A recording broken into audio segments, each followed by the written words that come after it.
I want to tell at the beginning, it's very difficult when a democratic country has to confront an illegal terroristic group.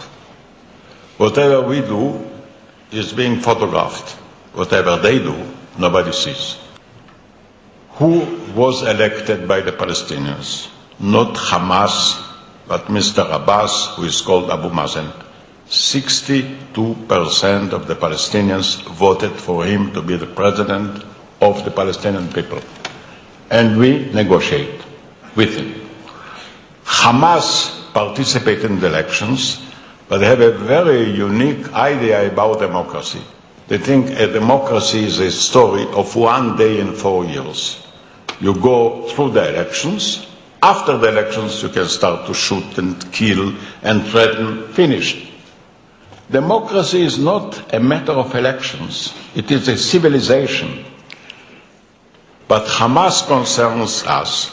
Hamas published a charter. Let me just read 2 lines, 3 lines from it. From the Hamas charter.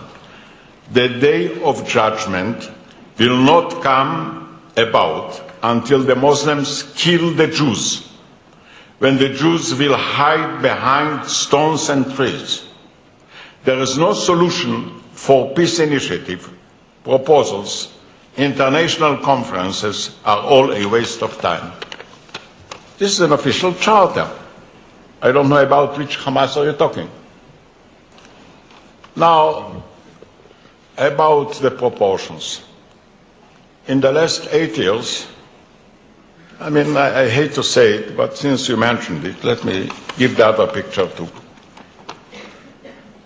Israel lost 1,167 lives from terrorists. 8,500 were wounded.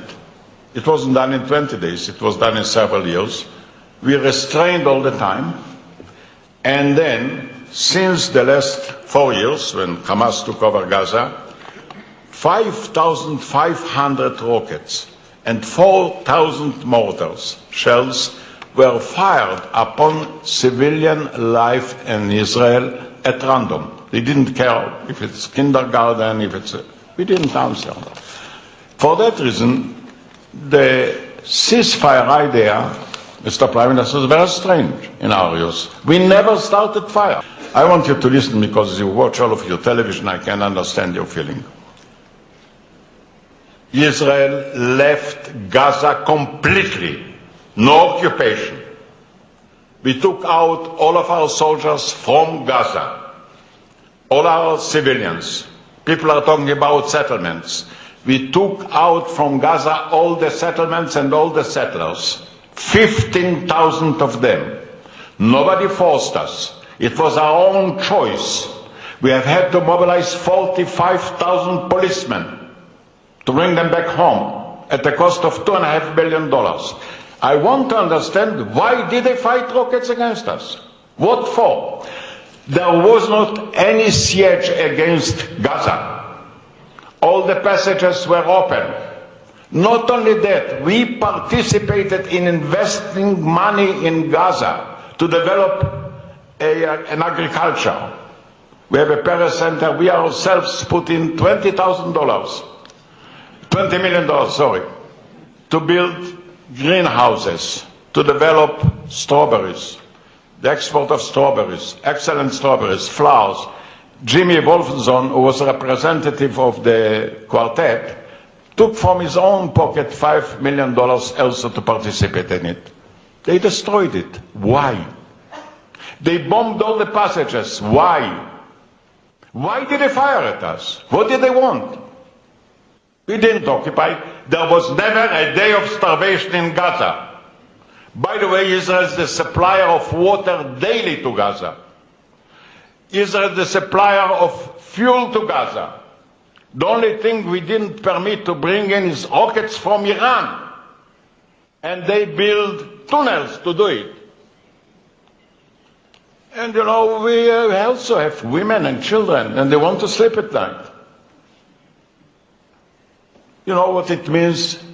Every day, almost 100 rockets falling at random.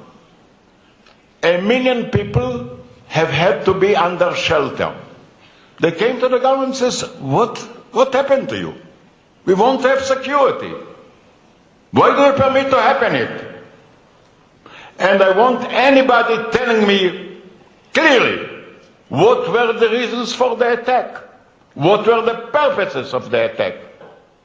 We opened with the Palestinians and we told them that we are for a Palestinian state. I started in Oslo against a majority maybe of our people who didn't agree. And all the time, you know, Mr. Prime Minister, you have had to wait because many buses that came from the West Bank to Jerusalem were full of dynamite. I was then Prime Minister, I saw it with my own eyes, the blood and the bodies. You know, I don't have to watch television. And when I came in, there were thousands of people shouting at me, traitor, killer, look what you did to us. And then mothers and children came to the government and says, what will happen? 1 million people every night have had to hide themselves in shelters. Mothers with sleepless nights. What do you really mean? By the way, I never saw anybody demonstrating against those missiles. That was okay? Nobody said a word. And we didn't answer. A day in, a day out, a year in, a year out. The problem is not the Arab world. The problem is the Iranian ambition to govern the Middle East. They supplied the rockets to Hezbollah. They supplied the rockets to Hamas. They are controversial in the Arab making. And you know what? We didn't have a choice.